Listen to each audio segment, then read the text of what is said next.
Hello बच्चों, आज हम कक्षा 12 का दूसरा लेसन पुष्पी पादपों में लैंगिक जनन का अध्ययन करें। पहले पार्ट में हम लोग रिप्रोडक्शन इन ऑर्गेनिज्म के बारे में स्टडी कर लिया है। आज हम अगला नेक्स्ट चैप्टर नंबर 2 जिसका नाम है सेक्सुअल रिप्रोडक्शन इन ऑर्गेनिज्म का हम अध्ययन करें।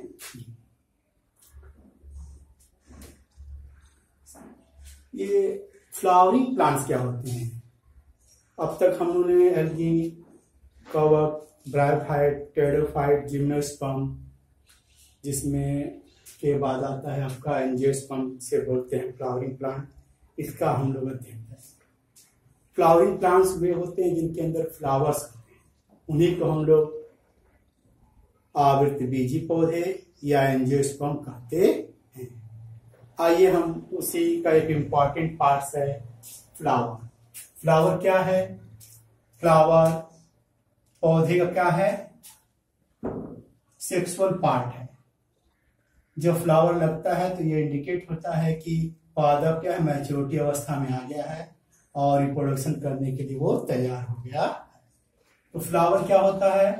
किसी भी पौधे का वो सेक्सुअल पार्ट है, लैंगिक स्थल है जहां पे क्या होता है, फर्टिलाइजेशन का कार्यक्रम होता है, इसीलिए सेक्सुअल पार्ट मानते हैं।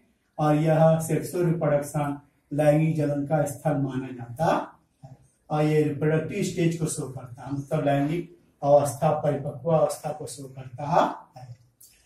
पुष्पों की खेती को हम लोग क्या करते हैं? फ्लोरिकल्चर कहते हैं। क्या कहते हैं? फ्लोरिकल्चर। आइए देखिए फ्लावर का और हमारे जीवन में क्या महत्व है। फ्लावर जो होता है सिंबल होता है प्रेम का, अनुराग का, सुख का इत्यादि। अर्थात पुष्प का जो महत्व है खुशी में भी है और दुख में भी है। और उसका महत्व है, दो महत्व है, ऑर्नामेंटल सजावट के रूप में, दूसरा महत्व है कल्चरल है, सांस्कृतिक कार्यक्रम, रिलीजियस प्रोग्राम में क्या होते हैं फ्लावर का महत्व। जैसे आपके एनसीईआरटी में क्वेश्चन दिया है कि 5 सजावटी पुष्पों के नाम लिखिए और 5 ऐसे पुष्पों के नाम लिखिए जो सांस्कृतिक, धार्मिक, सामाजिक कार्यों में उपयोग किए जाते हैं। तो ऑर्नामेंटल के रूप में मोंगरा है, जास्मीन है जिसे चमेली, गेंदा, गुलाब, डहलिया है। जबकि रिलीजियस में हम लोग गुलाब, गेंदा, कमल, गुलदावरी, जास्मीन इत्यादि का प्रयोग करते हैं। इसमें क्वेश्चन दिया है कि 5-5 देना है, तो हम लोग ये 5 का उदाहरण। आइए हम पढ़ते हैं पार्ट्स ऑफ फ्लावर। फ्लावर के कितने पार्ट्स होते हैं? फ्लावर का जो पहला पार्ट होता है कैलिक्स, जिसको हम बोलते हैं वाह्यदल पुंज। क्या बोलते हैं हिंदी में? वाह्यदल पुंज। यह पुष्प का, यह किसका बना हुआ था? ढेर सारे दल का बना होता है। किसके? ढेर सारे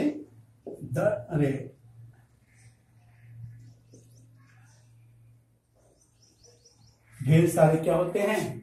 वाह्य दल के बने होते हैं। किसके? वाह्य दल के। इन्हीं दलों के समूह को, मतलब हिंदी में हम वाह्य दल, इंग्लिश में सेपल बोलते हैं। इन्हीं सेपल या वाह्य दलों के समूह को हम बोलते हैं वाह्य दल पुंज। कैलिस क्या है? आपका वाह्य दल पुंज है। ठीक है। कोरोला, इसे हम दल पुंज बोलते हैं। और यह ढेर सारे क्या होते हैं? दलों अर्थात पेटल्स के मिलकर बने होते हैं। तो ग्रुप ऑफ पेटल्स को हम बोलते हैं क्या? दल, कोरोला। यह पुष्प का रंगीन भाग है जो कीटों को अपने ओर परागण करके आकर्षित करता है। जबकि जो कैलिक्स है या सेपल वो हरे रंग का होता है, प्रकाश संश्लेषण भी करता है और कली अवस्था में पुष्प की रक्षा भी करता। आइए पुष्प का थर्ड जो वर्ण है वो एंड्रोसियम है, जिसे हम बोलते हैं उमंग। यह पुष्प का नर भाग है।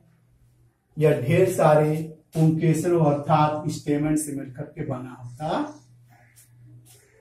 चौथा जो भाग है पुष्प का वो मादा भाग है, जिसे हम बोलते हैं जायांग, इंग्लिश में गायनोसियम बोलते हैं।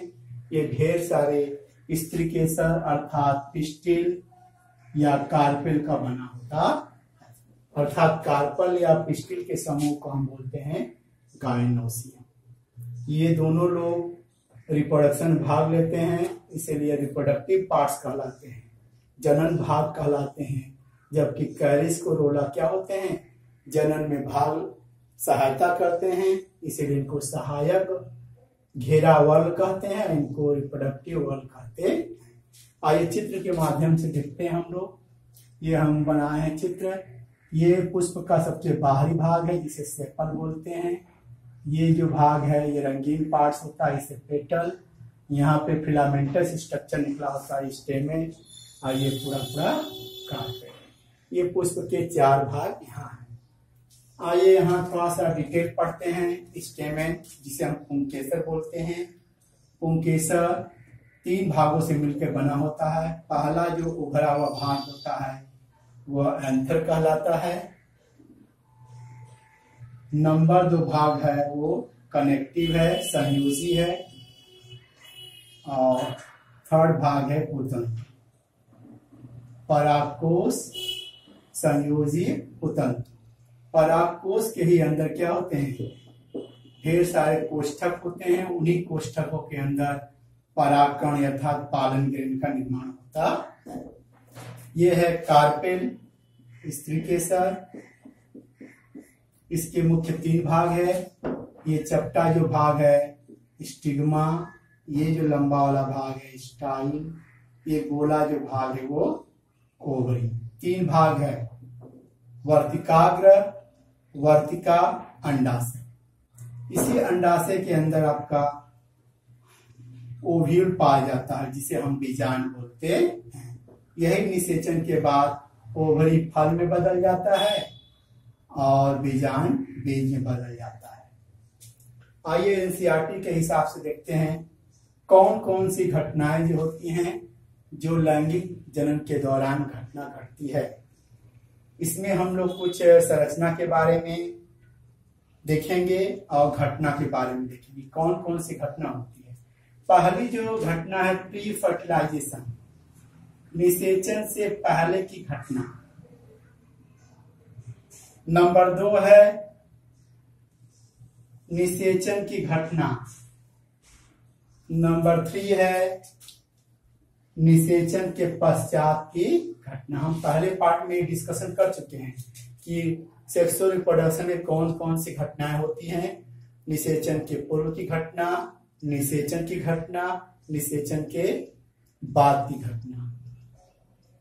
पश्च जिसे बोलते हैं। प्री फर्टिलाइजेशन में कौन कौन सी संरचना है और कौन कौन से घटना है। नंबर 1 है, मेल को लेके चलते हैं तो हम लोग पहला जो स्टडी करेंगे स्ट्रक्चर ऑफ स्टेमेन जो आपके सामने है। इसके अंतर्गत हम लोग परागकोश स्टेमेन का अध्ययन करेंगे। स्टेमेन के अंदर जो एंथर होता है उसी के अंदर होता है क्या, माइक्रोस्पोरेंजियम। इसी माइक्रोस्पोरेंजियम के अंदर माइक्रोस्पोर मदर सेल होती है जिसके अंदर मियासिस होता है तो माइक्रोस्पोर बनते हैं। इस माइक्रोस्पोर बनने की घटना को बोलते हैं माइक्रोस्पोरोजेनेसिस, लघु बीजाणु जनन। लघु बीजाणु जनन की घटना कहाँ होती है, माइक्रोस्पोरेंजियम में होती है। उसके बाद आपका क्या बनता है, माइक्रोस्पोर बनता है। यही माइक्रोस्पोर आगे जाके मेल गैमेट्स में बदल जाते।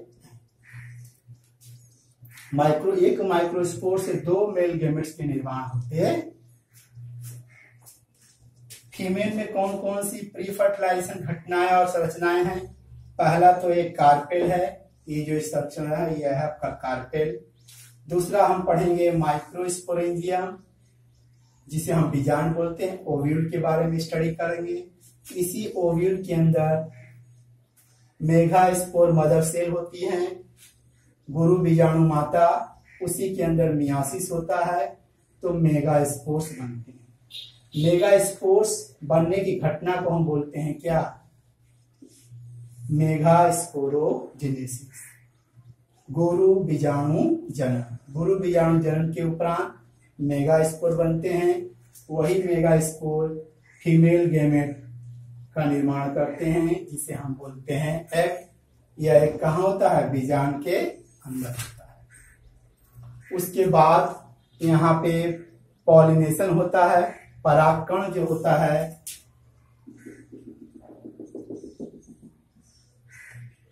एंथर से किसी भी माध्यम से फीमेल के स्टिग्मा तक पहुंचता है, उसे हम बोलते हैं परागकण। परागकण का स्टेमेन के एंथर से कार्पेल के स्टिग्मा तक पहुंचना ही क्या कहलाता है? परागण कहलाता है। परागण के उपरांत परागकण आपके स्टिग्मा पे चले आते हैं, यहीं पे पॉलन ट्यूब बनाते हैं जिसके अंदर 2 नर युग्मक होते हैं। ये सभी घटनाएं हम लोग डिटेल पढ़े, हम बस ये पढ़ रहे हैं कि कौन कौन सी घटनाओं को हमको पढ़ाई करनी है। उसके बाद आती है सेकेंड जो घटना है, फर्टिलाइजेशन की घटना।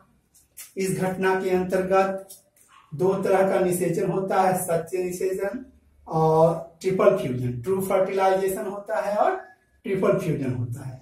ट्रू फर्टिलाइजेशन के दौरान जाइगोट बनता है, यही जाइगोट जाकर के एम्ब्रियो का निर्माण करता है, जबकि ट्रिपल फ्यूजन के दौरान आपका इंडोस्पर्म बनता है। क्या बनता है? इंडोस्पर्म, यही भ्रूण को पोषण देता है। तीसरी जो घटना हम पढ़ेंगे, पोस्ट फर्टिलाइजेशन इवेंट।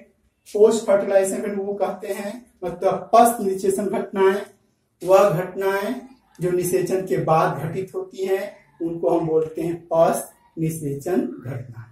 उसके अंतर्गत पहले तो इंडोस्पर्म का निर्माण होता है, भ्रूण पोष का निर्माण होता है, यही भ्रूण पोष भ्रूण को पोषण देगा। नंबर 2, जाइगोट से आपका भ्रूण का विकास होगा, वही भ्रूण जाकर के एक नए पादप को निर्माण करेगा। फिर आपका बीजांड से बीज बनेगा और अंडाशय से फ्रूट का निर्माण होगा। इस तरह देखा जाएगा 3 घटनाएं हो गई, pre fertilization event, fertilization event और पोस्ट फर्टिलाइजेशन इवेंट। यही आपको डिटेल एनसीईआरटी में पढ़ना है। यदि हम पढ़ते हैं तो लगभग पूरा पाठ हम लोग पढ़ लेते हैं। आइए देखते हैं कि कौन कौन से स्टेप्स हो गए यहाँ पे। पहला जो स्टेप हुआ माइक्रोस्पोरोजिनेसिस, लघु बीजाणु जनन। यह लघु बीजाणु जनन कहाँ होता है? आपके एंथर के अंदर होता है। इसके उपरांत आपका परागकण या पॉलन ग्रेन का निर्माण होता है। दूसरी जो घटना है मेगास्पोरोजिनेसिस, गुरु बीजाणु जनन। यह घटना बीजाणु के अंदर होती है। इस घटना के दौरान फीमेल गेमेट मेगास्पोर्स का निर्माण होता है, गुरु बीजाणु का निर्माण होता है। फिर है माइक्रोगेमेटोजेनेसिस, जिसे हम बोलते हैं क्या आपका माइक्रो गेमेट का निर्माण होना, मतलब नर युग्मक का निर्माण होना। मेगा गेमेटोजेनेसिस के दौरान मादा युग्मक का निर्माण होता है। फिर 5वीं घंटा है पॉलिनेशन होती है। पॉलिनेशन हम फिर बता चुके हैं, एंथर से परागकण का स्टिग्मा तक पहुंचना पॉलिनेशन होता है। फिर डबल फर्टिलाइजेशन की घटना होती है। डबल फर्टिलाइजेशन घटना एक ट्रू फर्टिलाइजेशन होता है, क्या ट्रिपल फ्यूजन होता है। फिर 7th जो पढ़ेंगे हम लोग इंडोस्पर्म का फॉर्मेशन, और 8वां जो पढ़ेंगे हम लोग एम्ब्रियो का फॉर्मेशन, फिर सीड का, फिर फ्रूट्स का। इस तरह ये इंट्रोडक्शन हो गया आपका सेक्सुअल रिप्रोडक्शन का। आगे वाले वीडियो में हम लोग क्या करेंगे, अन्य भागों का स्टडी करेंगे। धन्यवाद।